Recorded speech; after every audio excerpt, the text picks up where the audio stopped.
시카고에서 열리는 최대 아트페어, 그리고 한국 갤러리들의 참여가 굉장히 도드라지고 있는 시카고, 엑스포 시카고의 모습을 보여드리도록 하겠습니다. 작년에 이어서 올해에도 키아프와 파트너십을 맺어서 한국 갤러리들의 참여율이 굉장히 좋았는데요. 올해는 어떤 한국 갤러리들이 참여했고 또 작품은 얼마나 많이 팔았는지 한번 알아볼까요?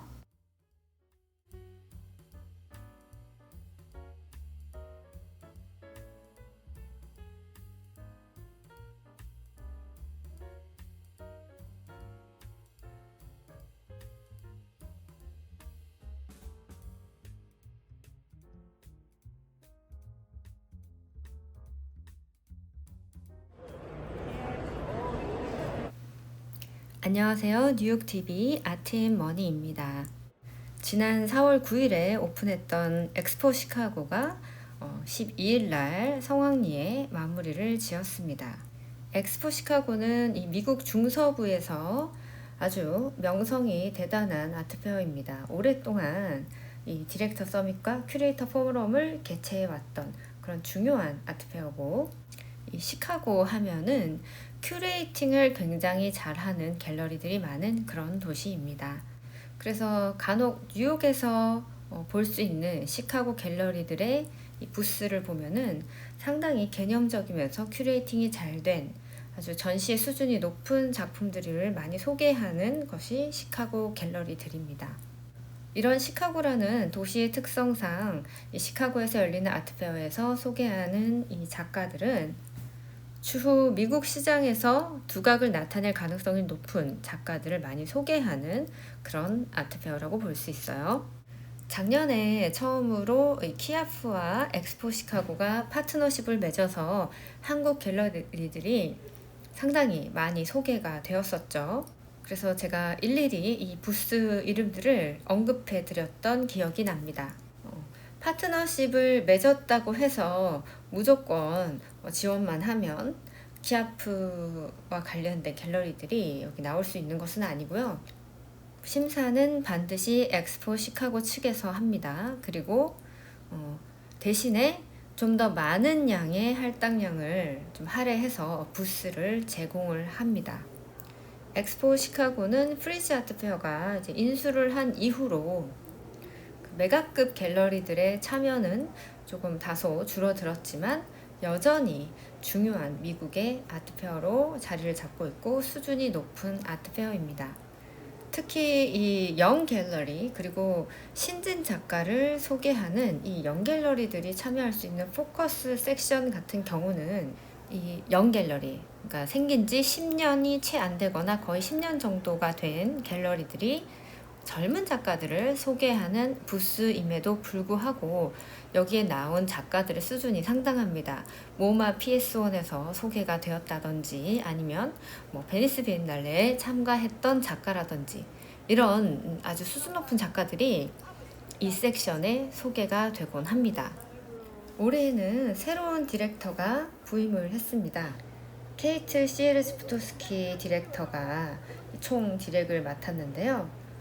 기관 참여의 어떤 기관 참여의 어떤 느낌이 전시장 곳곳에 나타나게 만드는 것을 주력으로 삼았습니다.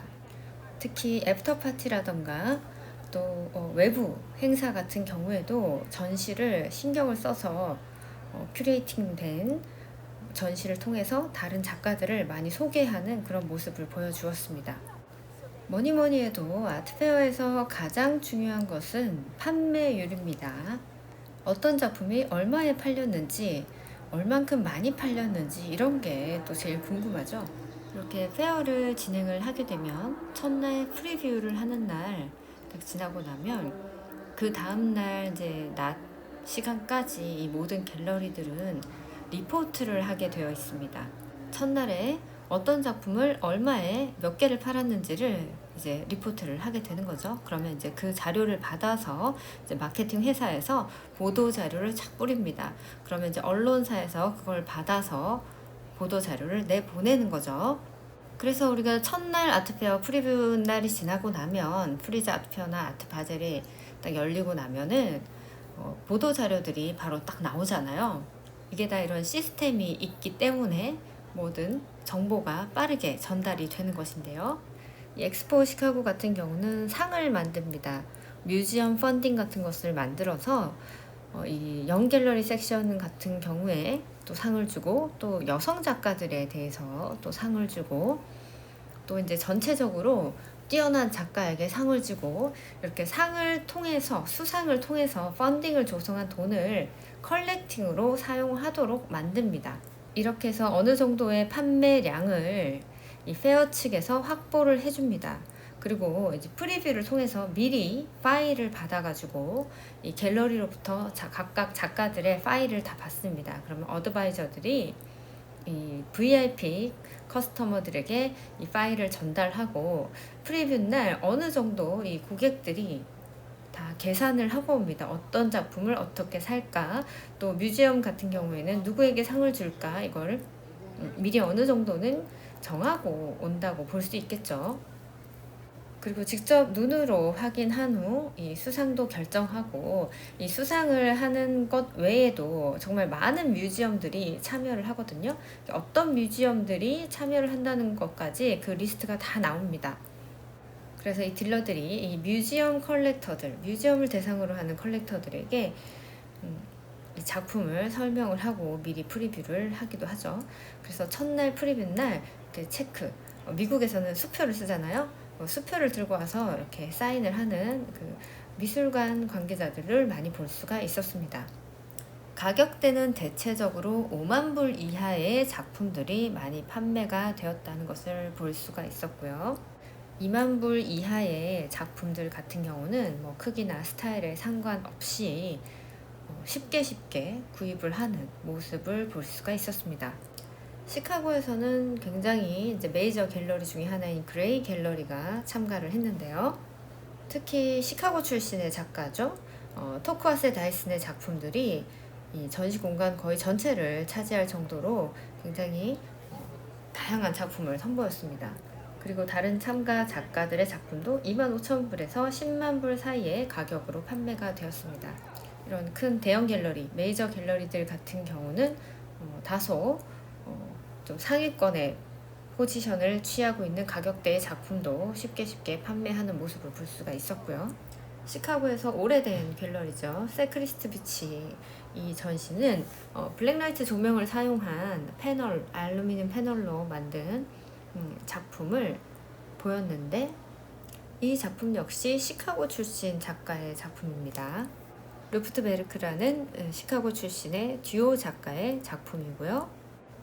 빛이 반짝반짝 났으니까 좀 도드라지게 눈에 띄는 경향도 있었고, 보도 자료에 프리뷰로 실렸습니다. 그래서 그런지 15만 불에 바로 판매가 됐습니다. 이 작품은 캔사스시티의 넬슨 애켄스 미술관이 구입을 했고요. 앞서 설명을 드린 10년이 채 안 된, 오픈한 지 10년 채 안 된 갤러리들에게 주는 섹션이죠. 이 포커스 섹션 같은 경우는 이번 포커스 섹션에 참가했던 갤러리 중에 하나가 레드 에로우라는 갤러리가 있었습니다. 이 갤러리 같은 경우는 내슈빌을 기반으로 하는 갤러리였습니다. 내슈빌이라고 하면은 미국에서는 굉장히 좀 외진 시골 같은 곳인데, 여기에는 아트마켓이 그렇게 활발하지가 않죠. 그래서 아까 말씀드렸듯이 페어 측에다가 미리 파일을 보내는데, 페어 측에서 많이 도와줘가지고 이 작품을 팔 수가 있었습니다. 프리뷰 첫날 작품 7점을 팔았는데요. 4,500불에서 5,800불 사이에 굉장히 좋은 가격대의 작품을 판매를 했습니다. 이제 그 중에 한 점을 멕시코 과타말라라 국제미술관에서 작품을 구입을 했고, 또 다른 기관에서는 여성 작가의 작품만 수집하는 베네 컬렉션에 소장이 되었습니다. 그래서 미시간주에 있는 머스키건 미술관에서 전시가 될 예정이라고 해요. 자, 이렇게 페어 측에서 작품을 팔 수 있도록 이렇게 특히 이 젊은 갤러리들, 처음 참가하는 갤러리들에게는 많이 이렇게 힘을 써주는 모습입니다. 자, 자, 그런데 이런 기관 판매와는 상관없이 일반 컬렉터들의 그 워크인으로 판매를 많이 한 갤러리가 있었습니다. 스페이스 776 갤러리 같은 경우는 범준 작가를 포커스 섹션에서 소개를 했는데요. 이 범준 작가의 작품이 15점이 판매가 됐습니다. 2,000불부터 시작해서 12,200불 사이의 작품들이 판매가 됐고요. 범준 작가도 이번에 처음으로 시카고 엑스포에 소개가 되었고, 또 갤러리도 엑스포 시카고에 처음 나왔는데 굉장히 선전을 하는 모습을 보여주었습니다. 또 다른 한국 갤러리 중에 판매율이 좀 좋았던 갤러리 같은 경우는 그림손 갤러리가 있었습니다. 네, 그림손 갤러리가 제법 괜찮은 가격대의 작품을 많이 판 것으로 보였습니다. 정확하게 몇 점에 얼마라고는 말씀을 드릴 수가 없지만 상당히 인기가 좋았고, 또 다른 한국 갤러리들 같은 경우에 아무래도 그 입구에서 동선이 좋은 갤러리들은 사람이 북적북적거리면서 인기가 굉장히 많았고, 모두들 이 한국 갤러리에 대해서 이야기를 많이 하는 모습을 보였습니다. 이 관람객들도 그렇고, 대화를 해보면은 한국 갤러리 너무 많이 참가했다, 그리고 자기가 작년에도 와서 어디 한국 갤러리에서 많이 작품을 구매했는데 올해도 또 구매를 할 것이다 라고 이야기를 하는 컬렉터들이 있었습니다. 이렇게 부스의 수가 많아지다 보니까 자연스럽게 이 관람객들이, 이 컬렉터들이 한국 갤러리 그리고 한국 작가들에게 많은 관심을 보이는, 이렇게 자연스럽게 관심을 보이는 모습을 볼 수가 있었습니다.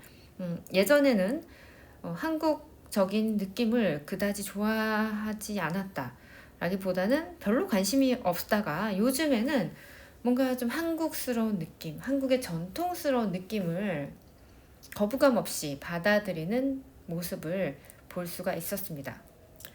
그리고 엑스포 시카고에서는 부대 행사를 많이 중요하게 생각해서 그런 행사를 참가하는 갤러리들하고 많이 꾸몄습니다.